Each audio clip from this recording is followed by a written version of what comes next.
Hi, I'm Katie Nobles. And I'm disability attorney Michael Leiner. And you're watching The Bottom Line. Today's topic, winning strategies for multiple sclerosis disability cases. So, Michael, we're talking about it all month long. This is Multiple Sclerosis Awareness Month. So tell me a little bit about how that diagnosis plays into a disability case and how people can, really strategize to win. It can a lot. And the first thing to understand is that one person's MS is not another person's MS. People experience multiple sclerosis very different. There's different types of MS, and the symptoms that they have vary widely. I have many clients who their MS limits their ability they'll say that their biggest symptom is brain fog. They can't think, they can't focus, they can't concentrate.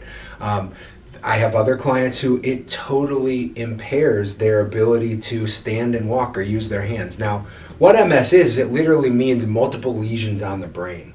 And when you mess with the brain, it can manifest itself in so many different ways. So when we talk about specific tips, if you're applying for disability with MS, there's one thing in particular I want to talk about. The general tips are the same. Make sure you're treating with your doctors. Make sure you're reporting your symptoms.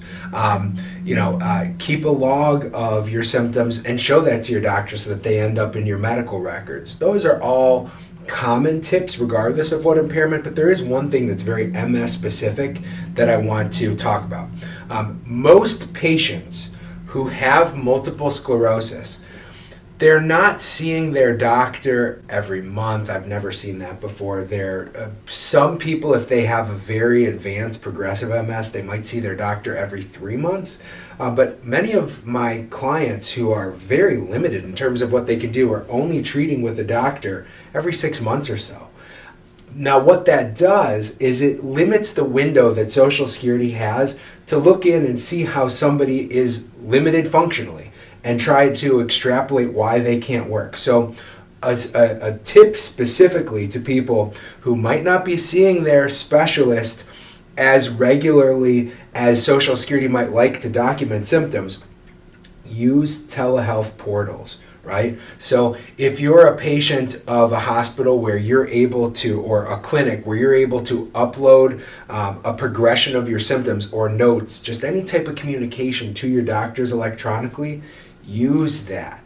Because when you do finally go see your neurologist, that's the doctor who usually will treat MS, you might only have 20 minutes with them.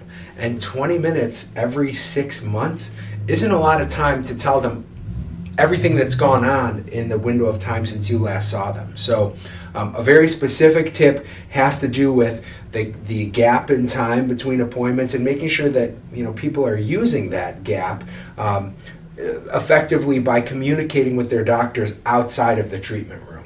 So that's a big tip, and I hope that helps people. Yeah, so we really want that strong medical record of those functional limitations. Medical records are everything. All right. Yeah, so. Awesome. Thank you so much, Michael. Well, if you have any questions, you can go ahead and drop those in the comments below. We'll be answering them here on The Bottom Line on our podcast, the Triple D Podcast. And of course, you can always submit those and find more information on our website. That is linerlegal.com.